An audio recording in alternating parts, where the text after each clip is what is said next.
Magandang araw mga kapadadyan vlogs. Araw ng Biyernes, day of day dito sa Saudi Arabia. Ang oras natin ngayon ay alas 11 na ng tanghali. Tayo muli ay babiyahe papuntang syudad. At ito na nga guys yung ating sasakyan. Kulay puti na bus. Ang pamasahe dito ay 15 riyals. Mula rito hanggang syudad, mahigit 1 oras din ang ating biyahe. So, tara guys, samahan niyo ako. At nandito na tayo guys sa syudad.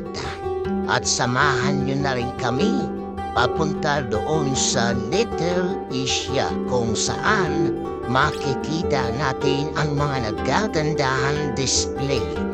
Pero bago yan, titingnan natin muna yung tong kahabaan ng daan na ito.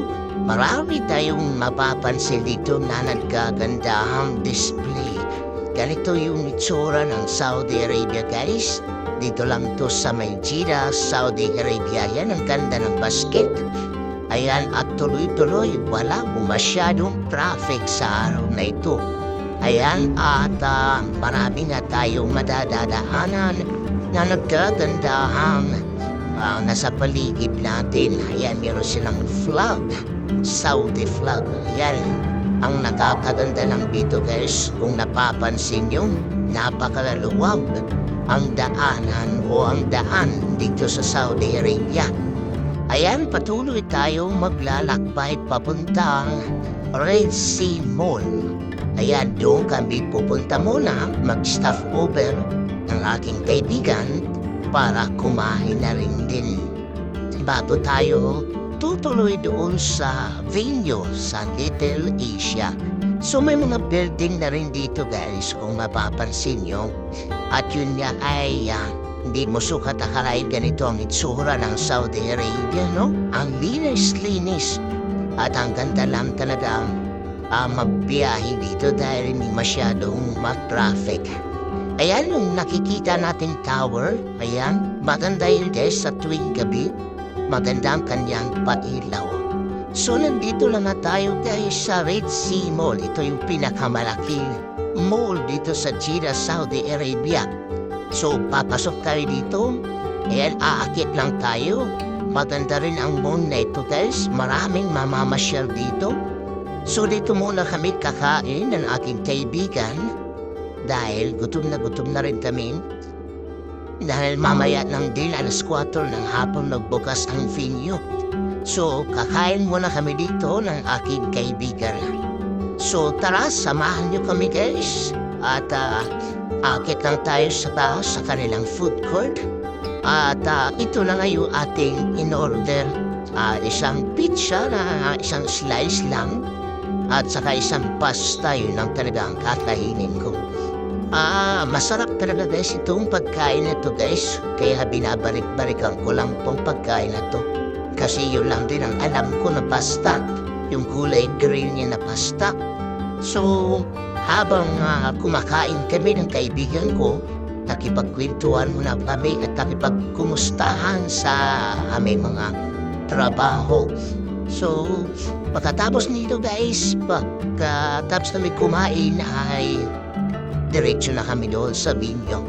So ang presyo pala dito sa in-order ko na combo ay nasa 300 pesos din. So okay na rin din lahat, libre na sa medium na soft drinks. So magdasal muna tayo.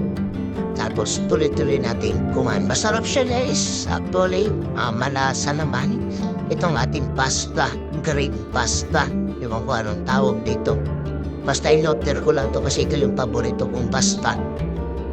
So nakipagkwentuhan muna tayo sa ating kaibigan kung ano na nangyayari at ano nang ganap sa kanilang kumpanya. Kasi sa amin okay pa rin naman hanggang ngayon. So habang ay tinapos namin itong pagkain ito bago kami pupunta doon sa venue. So masarap talaga siya guys, malasa. Ito yung paboritong kong pasta. Kakaibang pasta kaysa regular na paggawa ng pasta. So, nag-i-enjoy. At ini-enjoy muna namin yung pagkain. Pero sa actually guys, maraming mga tao dito sa likod na kumakain or namamasyal. Iba't ibang lahi ang mga nandito. So malawak din itong mall na guys. Ito yung pinakamalaking mall at meron na rin dito sinihan kung gusto kayo mag-date. Ayan. Ito yung mall na kauna-unahang nagkaroon ng sinihan. Nakapanood na rin ako ng isang beses dito. Maganda ang loob. Maganda yung sounds, yung lamig. At itong mall na to nandito na yun. At mura lang din yung mga damit nila, sapatos at kung ano pang mabibili mo dito sa mall na to. Meron din silang mga nagsisale. Ayan, malaking pasta yung mga kay pizza yung aking kinuha. Isang slice lang yan. Bali, combo na. May soft drinks, may pasta at saka may pizza. So habang ninanamnam ko yung pagkain, then sarap na sarap ako dyan. Dahil yun talaga ang aking paborito, pasta kaysa spaghetti. Hindi kasi ako mahilig sa spaghetti. Ang hilig ko lang talaga ay sa pasta, carbonara, lasagna at kung anong pasta meron. Wag lang talaga ang spaghetti. So, yan at excited nga rin ako na makita natin yung Little Asia. Ano bang meron doon? Yung Little Asia guys, ibig sabihin ay nandoon lahat ng bansang Asia. Indonesia, Malaysia, Thailand, Japan, Philippines, of course, nandoon din yun. So ano kay mga stick up nila o mga display na meron doon sa Little Asia na tinatawag nila. So nandito na nga kami, ito yung ang bubungad sa Little Asia. So ang ganda na kanilang dekorasyon. At abangan nyo na lang guys kung ano pa ang kaganapan dito sa loob ng Little Asia na to. Abangan nyo guys sa part 2.